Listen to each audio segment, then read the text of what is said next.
So good morning. For this video, I will be demonstrating to you the physical assessment of the abdomen, the male and female genitalia, the anus and rectum, the musculoskeletal and the neurology. So before we start, prepare the environment and the client. So wash your hands before and after the procedure, and prepare all the necessary equipment needed in the demonstration. And introduce yourself to the client. Good morning, sir. I'm your student nurse for today. I am Nurse Chino. May I ask for your name, sir? Jeremy. So, good morning, Sir Jeremy. For today, I will be assessing your abdomen, your male and female genitalia, your anus and rectum, musculoskeletal, and neurology. So, always provide privacy to the patient. So, first is the inspection of the abdomen. Okay, tama, sir. So, in the inspection of the abdomen, always inspect for the skin color, vascularity, scars, and lesion. So upon inspection, I have observed that the skin color of the abdomen is fair and there is no scars and lesions present in the abdomen. So next is to inspect the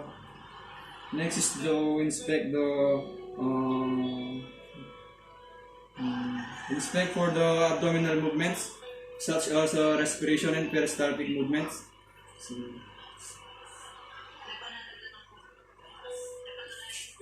So upon inspection and observation, there is no peristaltic wave present. So next is to inspect the umbilicus. So upon inspection, I observed that the umbilicus is placed at the midline center of the body. Next is to inspect the symmetry of the abdomen. So upon inspection, I observed that the abdomen is flat and symmetric. So next is the auscultation and percussion of the abdomen. So auscultate for vowel sounds.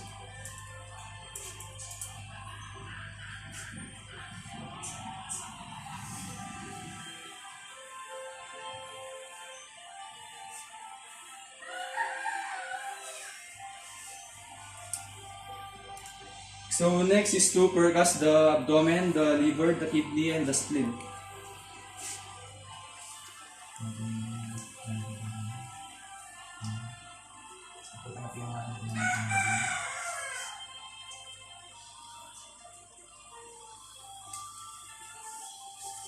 So upon auscultation and percussion, gargle sounds are heard, and there is no pain and tenderness elicited or reported by the client. Next is the palpation of the abdomen. Palpate for the umbilicus, the liver, the spleen, the kidney, and the urinary bladder.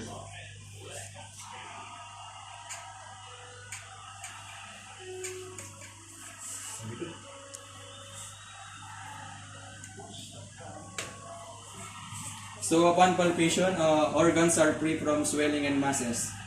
So next, to perform the special maneuvers. So first is the rebound tenderness.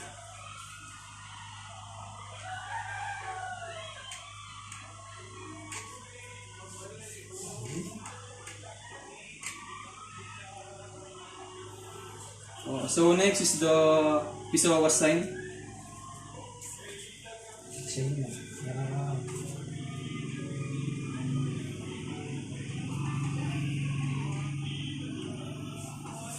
So next to inspect is the obturator.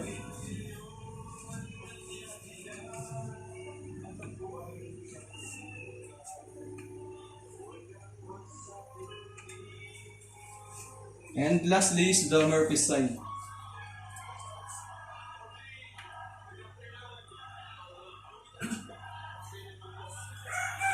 So upon performing the special maneuvers, there is no pain and tenderness elicited or reported by the client. So next, the assessment of the genitalia for the male and female. So I will just explain what to do because the patient is not comfortable to do it. So in the inspection of the female genitalia, inspect first for the mons pubis, especially the distribution of hair and infestation. Then inspect for the labia majora and the perineum. And then inspect for the labia minora, the clitoris, the urethral meatus, and the vaginal opening. Then after inspection, palpate for the Bartholin's gland and palpate for the urethra. So next is to assess is the assessment of the male genitalia. So first is to inspect the base of the penis, the pubic hair and shaft. So assuming that I already assessed the male genitalia of the patient, so the base of the penis and the pubic hair are free of infestation. Then next is to inspect for the glands, the size, shape, and lesion. So upon observation, the glands of the patient are rounded in shape and pointed. Then the inspection of the scrotum, its size, shape, integrity, texture, and lesions. So upon inspection and observation, the scrotum is rounded in shape, and the scrotum is free from lesion, and the texture is a little bit rough. So after inspection, palpate for the shaft, for the hardened areas and tenderness. Then palpate for the urethral discharges by squeezing the glands. Then palpate for the scrotal content using the thumb and the two index finger. So next is the assessment of the anus and rectum. So first is to inspect for the anal sphincter. So for the presence of lumps, nodules, ulcers, lesions, and redness. So assuming that I already observed the anus and the rectum of the patient, so upon observation, there is no the anal sphincter is free from lacerations and ulcers, and there is no redness. Present. Then next is to inspect for the sacrococcygeal area. So upon observation, the sacrococcygeal area of the patient is free from swelling and redness. Next is to palpate. After inspection is the palpation of the anal sphincter for tenderness and hardness. Next is to palpate for the rectal mucosa for tenderness and irregularities, and lastly is to palpate for the prostate gland for tenderness, size, shape, and irregularities. Next is the assessment of the musculoskeletal area. So first to do is observe for the gait of the patient. So sir, pwede po ba kayo tumayo?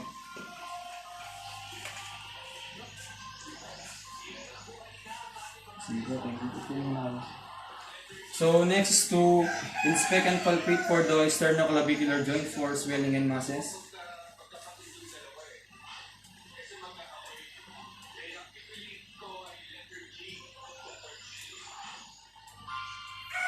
So next is to inspect the spine and palpate for cervical, thoracic, and lumbar area.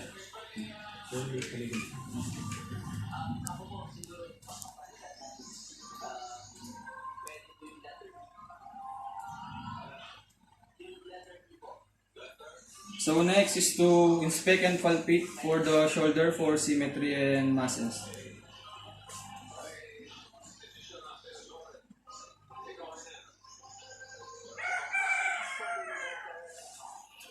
On inspection and palpation, I observed that the client has steady gait and can stand for using the heel center of the feet, and the cervical spine of the client is biconcave, and the shoulder of the patient are symmetric and free from swelling.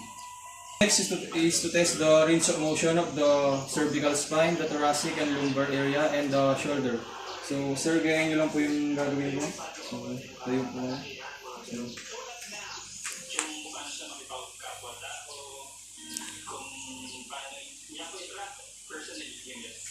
Thank you po.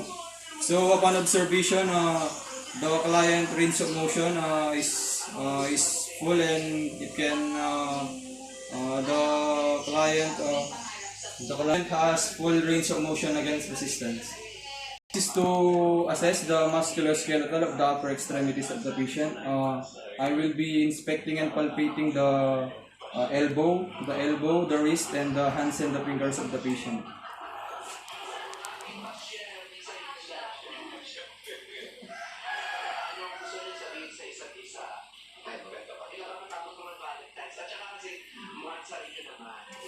So upon observation, I observed that the elbows, the wrist, and the hands and finger of the patient are symmetric and free from deformities. Then next is to test the range of motion of the elbow, wrist, and hands and fingers of the patient. So sir, kaya nyo lang po yung gagawin ko. Tayo po kayo.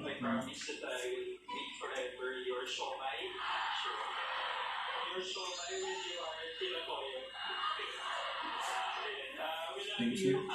So upon observation, the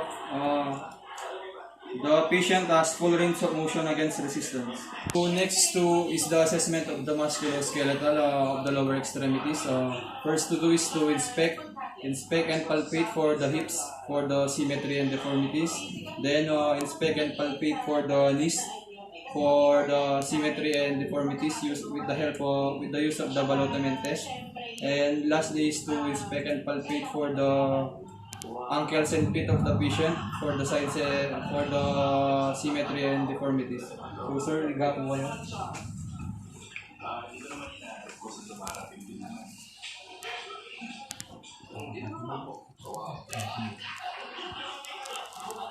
So the inspection and palpation of the knees.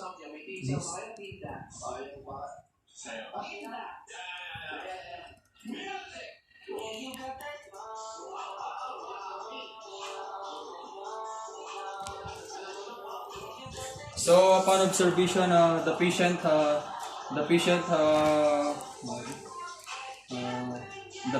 is free from any deformities. So next is to test the range of motion of the hips, the knees, and the feet, ankles, and feet of the patient. To test the range of motion of the knees, we need to use the McMurray's test. So first is to test the range of motion of the hips.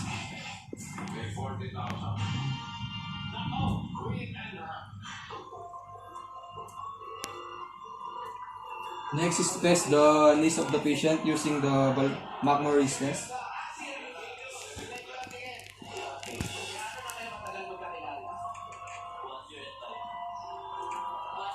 So next is to test the range of motion of the ankles and feet.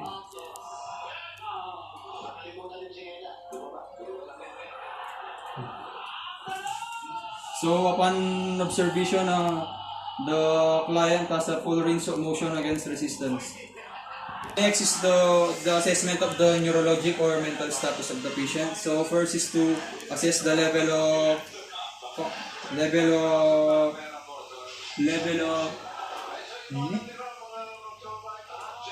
functioning of the patient. Observe for the appearance and behavior.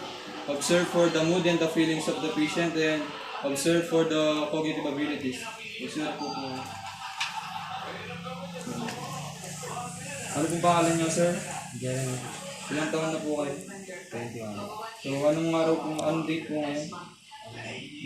May 13. So, next is the assessment of the neurological of the cranial nerve. So, first is the olfactory. Olfactory is to test yung pangamoy ng patient. So, next the optic nerves. Optic is to check the vision acuity of the patient. So, ano po yung nakasulat sa sinalang chart, sir? A, D, C, I, double D. So, next is to test the oculomotor of the patient. Simply inspect for the iris of the patient. So, next is to test the trochlear and trigeminal. So, sir, open and close your mouth lang po. Close. So, next is to test the abducens. Next is the facial nerve. So, sir, smile nga po. Sad po, sad. Bila. So, next is to acoustic. Acoustic is to test the hearing of the patient. So, bubulong ko po sa inyo, tapos sabihin niyo kung ano pong binulong ko. Ano po yung sinabi ko? Oh. So, next is to test the glossopharyngeal and vagus. So, sir, pakibukasan lang po yung bibig. So next is to test the spinal accessory of the patient. So share ko na lang po. So next is to test the hypoglossal of the patient. So open your mouth mo. Labas po yung dila. Left, right.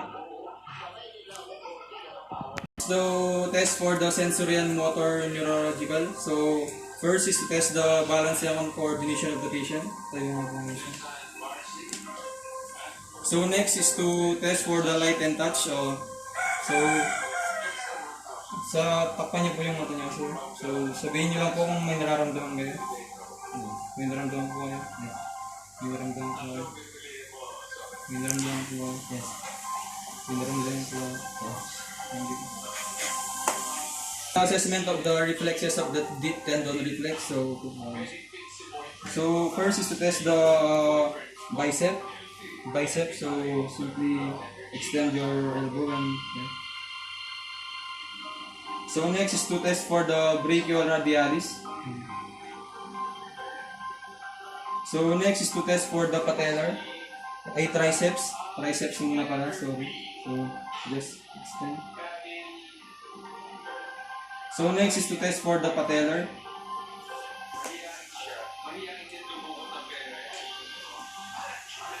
So next is to test for the reflex of the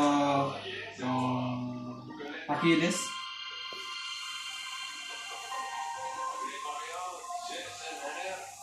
And lastly is to test for the ankle clonus.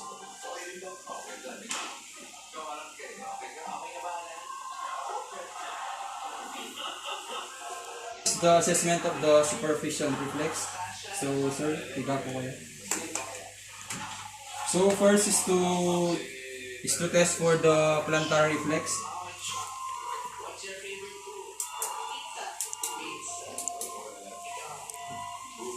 So next is to test for the abdominal reflex.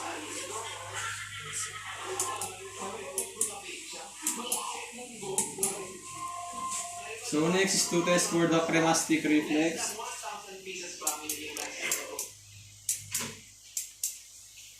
And next is the Budzinski reflex. Yeah, sir, flex nyo lang po yung neck nyo. So lastly is the nakalimutan ko yung last. So the Koenig sign. So that's it. I hope you learned something on the demonstration of the assessment of the abdomen, male and female genitalia, anus and rectum, neurologic and reflexes.